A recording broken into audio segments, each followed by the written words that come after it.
Hola, ¿qué tal? Bienvenidas, bienvenidos. Les agradecemos por acompañarnos una vez más a una nueva emisión de La Náusea TV. El día de hoy estoy aquí con Jesús Medina. Vamos a platicar un poco sobre lo que tiene que ver con una crisis de carácter general en el país hegemónico todavía por excelencia, que son los Estados Unidos. Vamos a tocar una serie de temas, una serie de acontecimientos que se han venido suscitando en los últimos meses, incluso podríamos decir años, y que dan cuenta de que de una u otra forma, bueno, los Estados Unidos ya no son lo que son, el famoso sueño americano cada vez se tambalea más. Y pues queremos discutirlo en este sentido, presentarles a ustedes, al auditorio que nos acompaña, una serie de datos, de cifras y sobre todo plantear un análisis de carácter histórico, coyuntural, teniendo en cuenta pues las cuestiones que todos sabemos que tienen que ver, pues en principio con la pandemia, por ejemplo, con las cuestiones de las guerras, de los movimientos geopolíticos que hemos visto en los últimos meses. Y sin más, bueno, yo quisiera recordarles que se suscriban al canal, que le den un like por ahí al video, que sigan compartiendo el contenido para que siga creciendo el proyecto.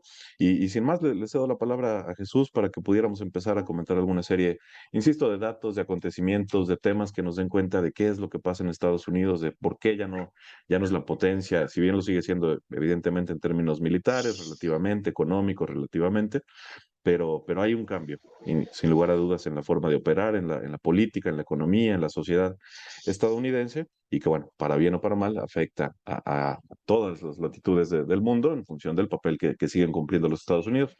Sin más, Jesús, por dónde crees que pudiéramos empezar? Sí, bueno, claro. Gracias, Héctor. Gracias también a nuestro auditorio por volver a vernos.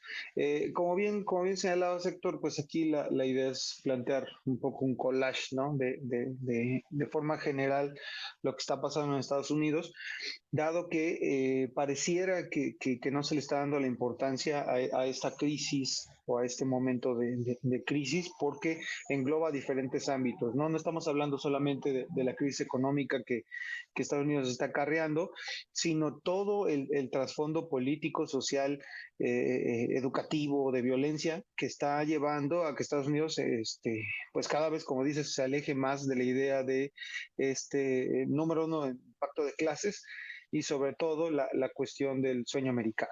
En torno a esto, pues lo que nos salta a la vista primeramente es la cuestión de la crisis económica, ¿no? Pese a los discursos que Biden y también la Fed han estado emitiendo desde inicios de año, la recesión que están sufriendo ya no es una crisis económica pasajera, sino una que se está manteniendo. Esto nos habla de una recesión técnica, dado que tras estos dos primeros trimestres del año, del 2022, se ha dado una contracción económica importante, ¿no? Este último mes se concretó una nueva caída, en este caso del Producto Interno Bruto del 0.9%, que se suma a la del primer trimestre, que era de 1.6%, ¿no? Esto nos está hablando de un problema económico importante, dado que también va de la mano de los problemas de inflación, ¿no?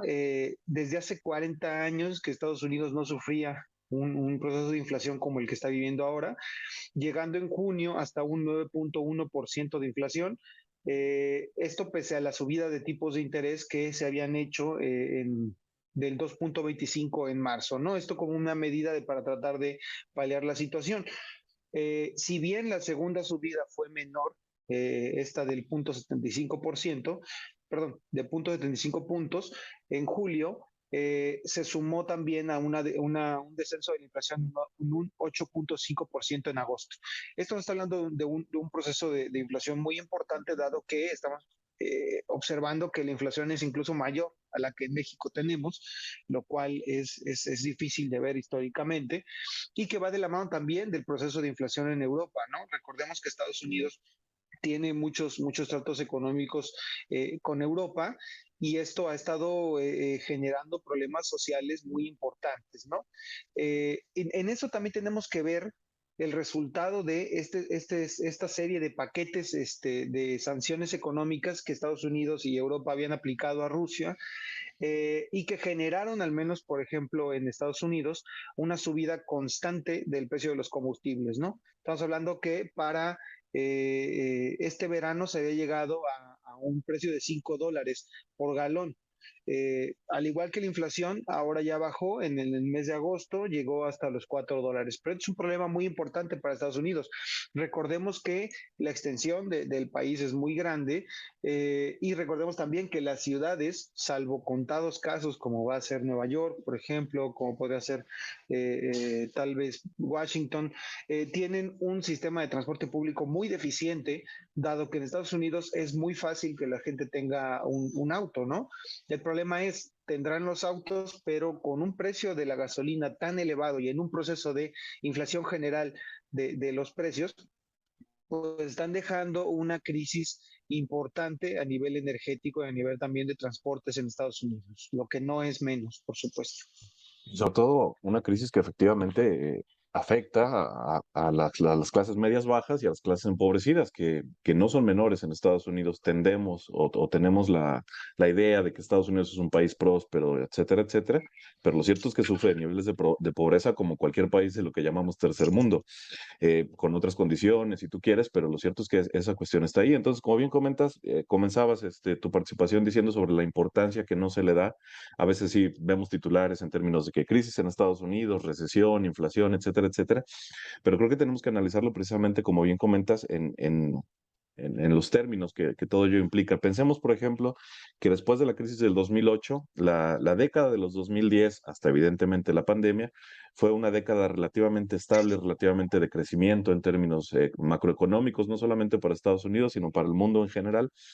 Particularidades en países las hay, obviamente, pero en términos generales veníamos de una crisis de desempeño relativamente positivo de la economía. Entonces, tenemos, por ejemplo, que para el caso de Estados Unidos, más allá de que podamos debatir el concepto de pleno empleo, lo cierto es que es una economía, o era una economía hasta hace pocos meses, que estaba en pleno empleo, es decir, que su tasa de desempleo no sobrepasaba el 3, el 4%, y eso implicaba movimientos que hasta cierto punto permitían, por ejemplo, durante el transcurso de la pandemia, que viéramos movimientos fuertes de sindicalización, de renuncias, de búsqueda de mejores empleos, que a lo mejor consiguieron ciertas ganancias para la clase trabajadora y que evidentemente, como bien comentas, se van a ver afectados o se están viendo ya afectados a raíz de procesos inflacionarios que tienen sus consecuencias inmediatas tan solo en lo que comentas, que es el precio de la gasolina. Digamos, es uno de los referentes más inmediatos de cuál es la situación económica, ¿no? Que si se dispara el galón, bueno, tiene consecuencias políticas incluso que podemos comentar después. Entonces, analizarlo en ese sentido, muchos de los aspectos que comentas no son exclusivos de Estados Unidos, la inflación, la desaceleración económica, pero recordemos el papel que juegan los Estados Unidos, recordemos el papel que juega el dólar como moneda de estabilización, digamos, como el motor de la economía hasta cierto punto, sobre todo en cuestiones financieras, que de una u otra manera son las que, a pesar de que causaron la crisis en el 2008, también son las que revitalizaron la economía después del 2010. La inversión en bolsa, las financieras, la inversión inmobiliaria. Entonces, todo ese tipo de cuestiones estamos viendo que cada vez explotan con mayor rapidez las burbujas financieras, que vemos movimientos inflacionarios o vaivenes en el crecimiento y decrecimiento del Producto Interno Bruto con mayor constancia, y eso da cuenta de un cambio en el modelo o de que el modelo económico, llamémoslo neoliberal, no entremos mucho a detalle sobre qué significa exactamente, está ya de salida. ¿Sí? Si el 2008 marcaba el principio de una crisis que vamos a seguir viendo de manera recurrente, creo que después del 2020, después de la pandemia y los conflictos que vemos en términos sociales y políticos, nos indican que esa forma de acumulación enfrenta una crisis que ya es sistémica y probablemente veamos una recuperación para el 2023, 2024, más seguro, tanto en Estados Unidos como en el resto del mundo, pero sin lugar a dudas, crisis como las que estamos viendo hoy, las vamos a ver de manera recurrente y cada vez con mayor profundidad. Entonces, bueno, la parte económica sin duda tiene sus consecuencias importantes, no solo en términos estrictamente económicos, insisto, sino en términos sociales, políticos, culturales incluso. ¿Por dónde seguimos, Chucho? En efecto, y creo que un punto clave que estás tratando es la cuestión de la estabilidad del modelo, ¿no? En los 70 obviamente atendimos a un agotamiento del modelo keynesiano benefactor que había hecho que Estados Unidos fuera justamente esta idea del sueño americano, dado que en efecto ofrecía muchas oportunidades a buena parte de la población, obviamente no a todos, recordemos que el pacto de clases no es total, siempre hay los que se quedan fuera de las oportunidades. No obstante, bueno, En los 70 atendimos a la caída de este modelo. Actualmente no podríamos decir tal vez la muerte del neoliberalismo, obviamente, pero sí un agotamiento en términos de oportunidades, digamos, para las amplias masas y sobre todo en términos ideológicos. Es muy difícil que Estados Unidos justifique los planes de agotamiento, digamos, o de adelgazamiento del Estado, apelando a la mejora de las capacidades de servicios con las empresas privadas o a digamos, a la iniciativa de los pequeños empresarios, cuando lo que estamos atendiendo es que la realidad, las generaciones actuales son, digamos, es la primera vez que atendemos a que van a tener peores condiciones económicas en general que sus padres, ¿no? Lo que estamos viendo, por ejemplo, en Estados Unidos con la posesión de viviendas, ¿no? El aumento en los precios de las viviendas y sobre todo esta crisis en materia de educación que tenemos en Estados Unidos, ¿no? Sabemos que en Estados Unidos la educación es muy costosa y los estudiantes siempre tienen que apelar a estos préstamos, ya sea por parte del gobierno o por parte de empresas privadas para poder estudiar, ¿no? Y esto es un problema tal que actualmente Biden inició este plan de mejora o de apoyo en el cual lo que se busca es reducir la deuda, ¿no? Los Angeles Times hablaba de una deuda de 1.6 billones de dólares distribuida en más de 45 millones de estudiantes, ¿no? En ese contexto, Biden ha tratado de paliar la situación con este plan de condonación que va de los 10,000 a los 20,000 dólares por estudiante, dependiendo de las características. Obviamente buscan que los que tengan familia, que los que tengan más problemas de empleo sean los que más se les condone. Pero estamos hablando de deudas que en general llegan a los 80,000 dólares por estudiante, lo cual tampoco va a ser la gran ayuda, obviamente, ¿no? Y a su vez, pues la cuestión del futuro, ¿no? El futuro para los estudiantes en Estados Unidos no es muy prometedor. Las opciones de empleo, si bien existen, porque en este año atendimos a un crecimiento en la oferta de empleo y en la ocupación, no quiere decir que estos empleos sean bien remunerados o tengan la estabilidad suficiente para que los estudiantes puedan, ya no digamos, obtener las posesiones que sus padres tuvieron, que era una casa, un vehículo, un seguro de retiro, sino simplemente que se mantengan en las zonas, ¿no? Esto también refleja, por ejemplo, el despoblamiento que estamos viendo en Los Ángeles, ¿no?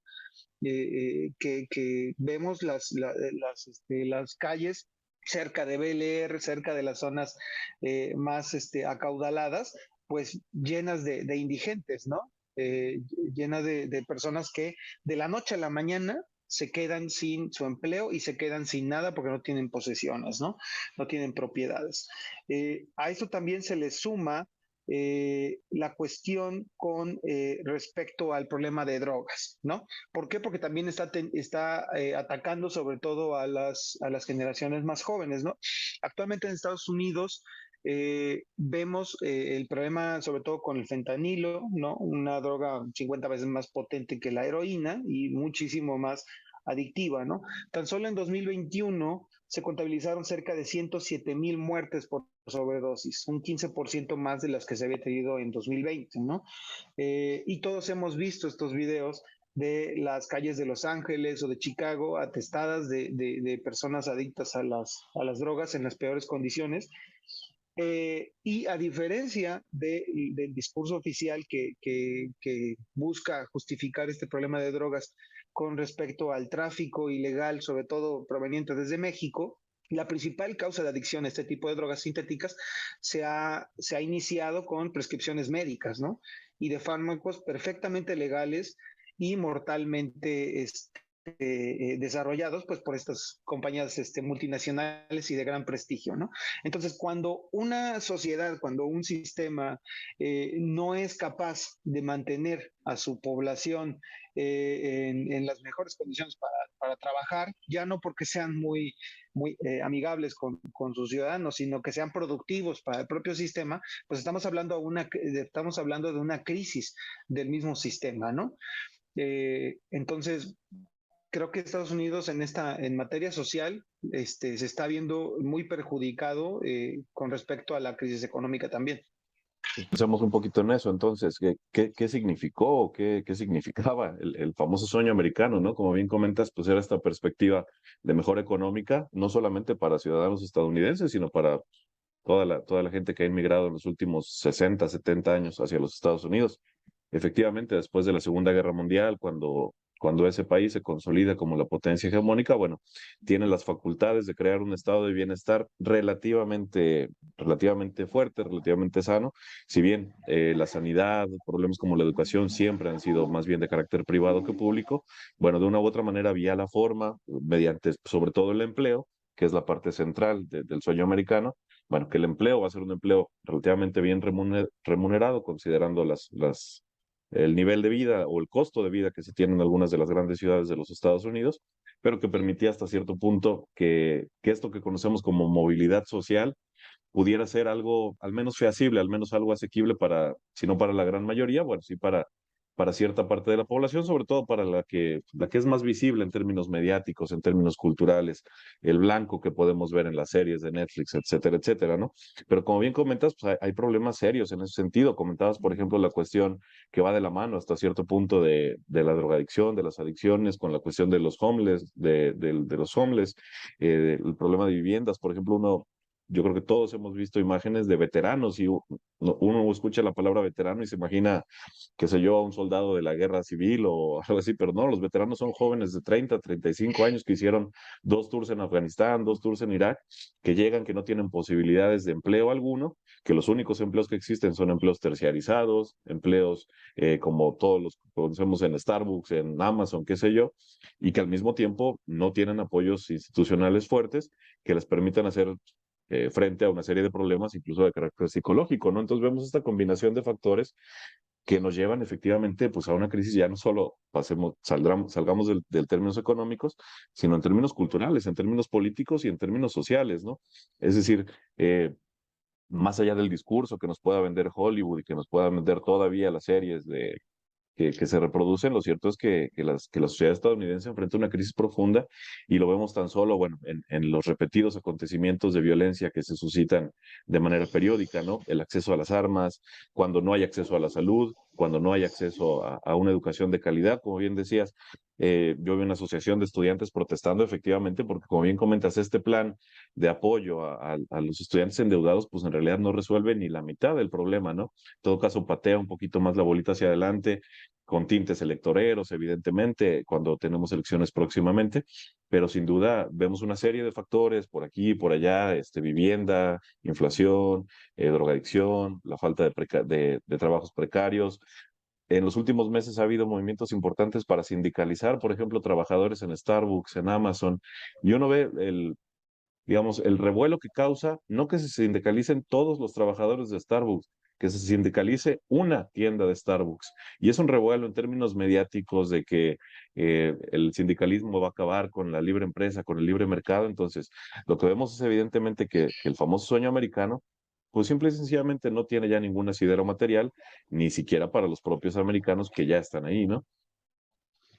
En efecto, y bueno, hace unos meses, atendiendo por ejemplo, ya que hablabas de la cuestión de la violencia, atendiendo al último caso de tiroteos en escuelas en Estados Unidos, bueno, se entrevistaba a algunos ciudadanos de a pie, obviamente, de Estados Unidos, clases medias, algunas precarizadas, y hablaban justamente de que no entendían, no acababan de entender por qué aún se daban estas grandes oleadas de inmigración, ¿no?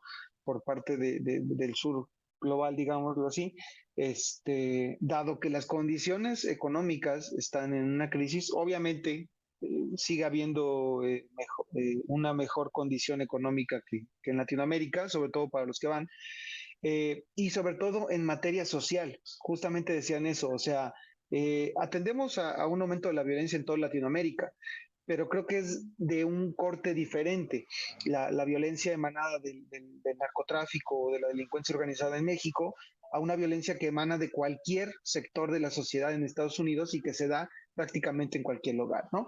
Y en esto también podemos volver a que no se le da la importancia necesaria a ese tipo de cosas. Tan solo en 2022, según los datos de CNN, se han contabilizado 308 tiroteos masivos en Estados Unidos. Dos de los principales fueron el de Buffalo, que dejó un saldo de 18 personas asesinadas, y el de Illinois, donde fueron asesinadas 6 personas durante un desfile del Día de la Independencia, ¿no? Esto es muy importante, dado que nosotros siempre nos llegan estas noticias y pensamos que son casos aislados, ¿no? Un nuevo tiroteo, ok, pero 308 tiroteos masivos en lo que va del año, y de nuevo, no realizados por delincuencia organizada, no realizados por mafia, sino por, por ciudadanos, digamos, a pie, muchos de los cuales tienden a llevar estas perspectivas ideológicas supremacistas, ¿no? En muchos casos, y revestidas de los problemas sociales. En algunos casos, por supuesto, atendemos a jóvenes que tienen problemas, digamos, de sociabilidad en las escuelas, pero también en muchos casos atendemos a personas mayores que están hartas, digamos, de las condiciones económicas, de perder su empleo, de cuestiones de adicción, veteranos obviamente con problemas problemas trauma, ¿no? Como resultado de su participación durante la guerra. Entonces, nos está hablando de una sociedad enferma y que cada vez está atentando más contra sí mismo, ¿no? Y estamos hablando del país del primer mundo, de la madre de la democracia y de la libertad, ¿no? Y que a su vez también está mezclando esta cuestión con la pérdida de muchos derechos civiles que se habían conseguido. Y uno de ellos es, por ejemplo, el acceso al aborto, ¿no? Hace poco vimos que justamente México está más a la vanguardia en ese derecho humano, digamos, y de salud que Estados Unidos, ¿no? Hace poco revisaba las cifras y hablamos de 10 estados en que ya se prohíbe el aborto completamente. No importa cuál sea la causa, no importa incluso que sea violación, no se puede realizar abortos, y 17 de ellos que tienen medidas restrictivas, es decir, el aborto bajo ciertas condiciones, ¿no?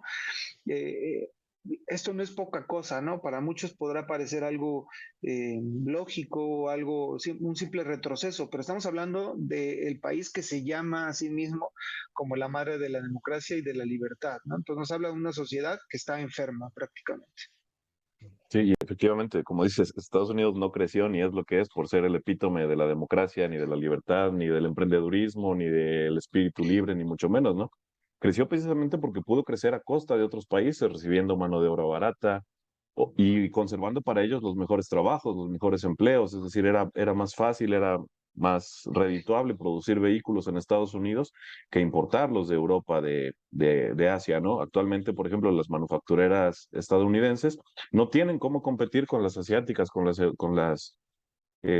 europeas. Entonces, bueno, pensemos en eso, ¿no? Estados Unidos creció a costa del resto del mundo cuando lo pudo hacer, pero precisamente el propio modelo que en afán de mantener ese crecimiento perpetuo, el propio modelo neoliberal, pues terminó por desbaratar esas industrias que de una u otra manera tenían que ver con lo que tú estás comentando ahorita, ¿no? Con mantener una cohesión social, si no perfecta, pues más o menos funcional. Y efectivamente lo que vemos a partir de la pérdida de empleos, a partir de la precarización, a partir de la pauperización de buena parte de la población, es efectivamente estos movimientos que tú comentas, ¿no? De lo que hemos hablado en bloques anteriores, y esto último que efectivamente pues tiene que ver también, y a lo mejor podemos ir cerrando con ello, con la cuestión política, ¿no? Recordemos que la Suprema Corte que echó para atrás este famoso caso Roe v. Wade, que era el que garantizaba el derecho al aborto, o no como un derecho al aborto, sino más bien como un impedimento a negar el aborto, eh, se echó para atrás porque Trump pudo poner a jueces en la Suprema Corte a modo, jueces conservadores. Entonces, evidentemente, este tipo de movimientos, por ejemplo, actualmente, antes se hablaba de offshoring, es decir, de mandar a tu producción hacia otros lados. Ahora se habla de inshoring, de regresar esa producción. Pero lo cierto es que Estados Unidos ya no tiene la hegemonía para mantener ese control, para regresar a todas las empresas que sacó en su momento. Y eso se ve reproducido también en discursos de carácter xenófobo, en cuestiones raciales, como las que bien comentas para esta cuestión de los tiroteos y demás, que si bien siempre han estado presentes en la historia estadounidense, pues sí se ven exacerbados ante situaciones como estas, ¿no? Ante la pérdida de empleos, ante los discursos que se van creando, estos mitos, estas teorías de la conspiración, que pues Estados Unidos, ahí sí podríamos decir que es el epítome, el país de las teorías de conspiración por excelencia, precisamente porque tiene una población alienada, que funciona de ese modo, ¿no? Y que pide de una u otra manera explicarse lo que no se puede explicar en términos reales, concretos, económicos, pues diciendo que hay una gran conspiración de QAnon y que nos quieren venir a quitar los empleos, etcétera, etcétera, ¿no? Entonces cerremos y ahí yo a lo mejor haría un último comentario para pues, regresar, que al final de cuentas, a las cuestiones más, eh, digamos, de carácter más general y preguntarnos entonces, si todo esto que hemos comentado tú y yo ahorita en este ratito tiene asideros materiales, tiene fuentes, datos verificables como los que has comentado, entonces, ¿cómo nos explicamos que Estados Unidos esté empezando guerras en Europa, esté presionando, picándole la cresta a los países europeos, a Rusia principalmente, y los últimos movimientos que vimos en escasas semanas en Taiwán? ¿Por qué picarle la cresta al gigante asiático cuando evidentemente no tienen nada que ganar, al menos en términos inmediatos? Bueno, pues la respuesta pasa precisamente por ahí, ¿no? Siempre lo hemos sabido, una manera de revitalizar las economías y todo lo que ello conlleva, pues son las guerras. Entonces, pues, Estados Unidos no estamos hablando de que quiera entrar en una tercera guerra mundial en este momento, pero lo cierto es que conflictos en otros lados, de una u otra manera, todavía los puede capitalizar. Veamos tan solo, para regresar y cerrar el círculo, a lo que comentabas al principio, ¿no? Pues si el precio del gas sube, tiene que ver porque Estados Unidos lo vende más caro, porque están bloqueados de Rusia, etcétera, etcétera. Entonces, de una u otra manera, todavía pueden hacer negocios que no son negocios para el total de la población, que no benefician a su población general, pero que sin duda alguna los grandes capitales de los Estados Unidos siguen haciendo su agosto. Cierro por ejemplo, el plan de inflación contra la inflación que presentó Biden, pues la mayor parte de analistas decían, de inflación no tiene nada. Lo que sí está haciendo es promover el capitalismo verde, una vez más, que bien podríamos decir que hasta cierto punto es la causa de los problemas de inflación actuales. Pero bueno, Jesús, a lo mejor un último comentario, un último tema que quisieras tocar para que vayamos cerrando y dejar cortito esta plática. Claro. Sí, bueno, recuperando un poco justamente lo que señalabas, ¿no? Pareciera justamente intentos por salvar, digamos, alguna parte de la hegemonía a nivel geopolítico que le queda a Estados Unidos. En efecto, por ejemplo, con Europa, en el caso de estos intentos por abandonar el gas ruso, pues los han acercado otra vez a Estados Unidos, ¿no? España tan solo, Estados Unidos es el primer eh, productor de gas que les hace llegar, ¿no? Y eso también sigue siendo un asidero económico y político con respecto a muchos países. No obstante, yo creo también que no les da para tanto en el sentido de, por ejemplo, Biden, aparte de los múltiples problemas que tuvo al llegar, como estos intentos de toma del Congreso por parte de partidarios de Trump de forma violenta, el hecho de que no es bueno para hablar, no es buen orador, es un político que no es amigable, digamos, a la imagen en general en Estados Unidos, sobre todo después de Trump. Eh, Está perdiendo aliados importantes, ¿no? Y uno de estos es, bueno, muchos de estos se ven en Asia y en Medio Oriente, ¿no? Arabia Saudita, uno de los países con quien más tenía alianzas en materia petrolera, pues está haciendo negocios con Rusia y no los pueden sancionar porque obviamente están fuera de su nivel de sanción, digamos, ¿no? Y lo mismo está pasando en Asia, donde están perdiendo aliados, sobre todo poderosos para Europa, como era India, pero se están viendo mermados por la capacidad de China, ¿no? Y bueno, para cerrar entonces un poco esto, justamente lo que decías, los grandes capitales estadounidenses todavía no están perdiendo, ellos siguen Ujú. generando ganancias y las crisis les generan ganancias, así sean de la magnitud que sean, eso es más que obvio. No obstante, el descontento social sí puede implicar conflictos importantes a nivel interno en Estados Unidos, ¿no? Con esta debilidad que Biden ha estado demostrando, con los problemas después de la pandemia y económicos por la guerra en Ucrania, el regreso de Trump al gobierno estadounidense no se ve tan lejano, ¿no? Y con ello va a llevar también a que cada vez se vaya más lejos el discurso del adelgazamiento del Estado. Trump ya había dado algunos pasos sobre esto, sobre todo, por ejemplo, lo que mencionabas, de regresar la mano de obra a Estados Unidos y de tratar ya no de jugar a, este, a competir con Asia porque es evidente que no pueden competir en materia económica bajo el neoliberalismo con Asia, ¿no? Y sin caer en alarmismos y en estas también teorías de la conspiración, hace un mes Deutsche Welle lanzó un reportaje sobre las condiciones estadounidenses, sobre las condiciones políticas estadounidenses, considerando como alarmas la existencia de condiciones para una crisis política y social considerable, como lo es la desigualdad persistente, que es lo que estamos hablando, los ricos están siendo más ricos y los pobres están siendo más pobres, la desconfianza en las instituciones gubernamentales, que eso es muy importante, sobre todo desde los sectores más radicales y de derecha, la intolerancia y las ideologías supremacistas, y sobre todo muchas armas fáciles de conseguir en Estados Unidos.